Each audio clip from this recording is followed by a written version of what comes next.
Trump's advisors' remarks from yesterday were widely shared, adding to the looming sense of danger. In the conversation, he stressed that Trump doesn't want war, but he's given Israel a golden opportunity to finish off the Islamic Republic within the next 8 weeks, from now until January 20th. This means Israel could target Iran's oil facilities and shipments, crippling the Iranian economy. One of the biggest news stories from the past 24 hours in Iran is the widespread electricity shortage, and from outside the country, the increasing threats. Hamidreza Salehi, a member of the Energy Commission of the Iran Chamber of Commerce, has said things are so bad that even if they burn mazout, there still won't be enough electricity, and blackouts will continue. He told the Payam Ma newspaper that the issue is the lack of gas, and the shortage is so severe that even burning mazout won't solve the problem. His words are truly heartbreaking for Iranians, because Iran is the second largest holder of natural gas reserves in the world. However, this energy expert says the real problem is the lack of gas. Last year, 77 reservoirs were full, but this year, only 38 are. The government is doing everything it can to avoid cutting off gas to households. It's clear that these statements paint a very dark picture of Iran entering a new age of darkness. What this means is that if they can supply gas to homes this winter, they won't be able to next year. Along with daily electricity outages, there will also be daily gas cuts, and people are angry, blaming all of this on the incompetence of the government and those who led the revolution. Mike Owen's words become even more frightening here, because it seems like Iran's energy infrastructure is about to be destroyed, and that would be the end of the story. However, Trump's advisor says this is just the beginning.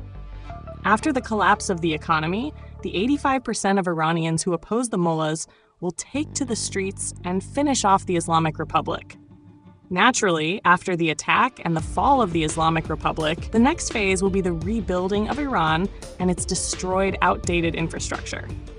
Mike Owens talks about what these gifts could be, saying the first gift he'll give to Israel will be peace with the entire Sunni world, and this will happen during the first year of Trump's presidency. He mentions that he met with Crown Prince Mohammed bin Salman and knows that he and his brother want to make this agreement happen. Owens believes this will come to fruition, calling it a crown, and its jewel will be the Abraham Accords, bringing the entire Sunni world into it. When this happens, the Islamic Republic will be finished. It's clear that Owens, with his close ties to Trump, speaks with certainty about the plan for the Islamic Republic. His statements will likely lead both open and hidden supporters of the Islamic Republic to say, look, they want to destroy Iran. But Owens' words show that, for him, the Iranian government and the Iranian people are separate. He says Trump plans to bring down the Islamic Republic by using economic pressure and targeting its oil and economic choke points so that the opposition can land the final blow, and the regime and its repressive forces will be powerless. Those who believe Trump views the Iranian people and the Islamic Republic as two entirely different things often refer to many of his statements on the matter, such as his tweets where he called the Iranian people brave, suffering, and noble, while criticizing the regime for holding them back.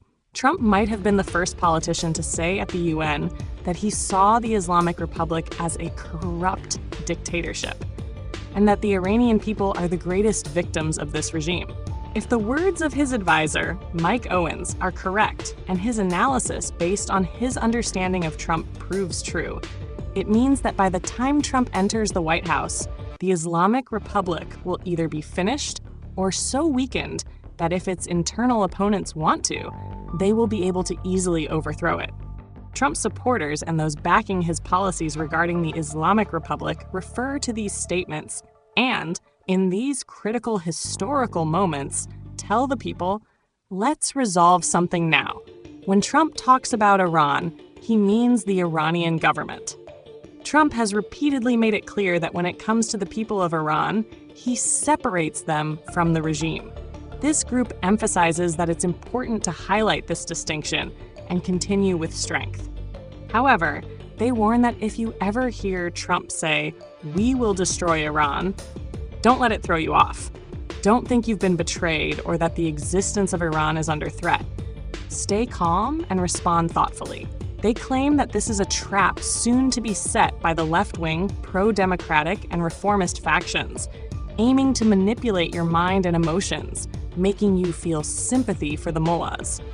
On the other side of the story, those more confident in their power are moving forward with threats. Israel's new defense minister, Yoav Gallant, said yesterday that the Islamic Republic's nuclear facilities are more vulnerable than ever, following Israel's airstrikes on Iran's defense systems. He added that there is now a real possibility of achieving their main objective, neutralizing the threat and preventing the destruction of Israel. Israel Katz also stated that Israel has defeated Hezbollah, considering the killing of Hassan Nasrallah as the peak of this victory.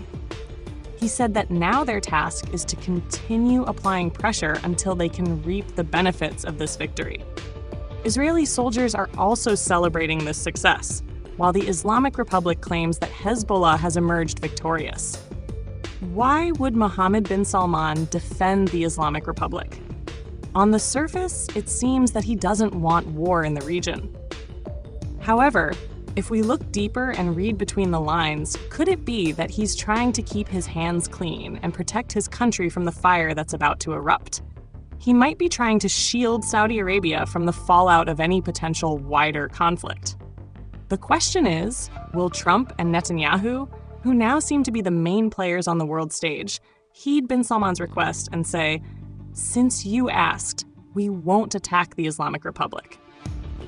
Has Trump's softer stance compared to his previous term given someone like bin Salman the confidence to make such a request? Grossi, we're seeing positive signs from the new Iranian government.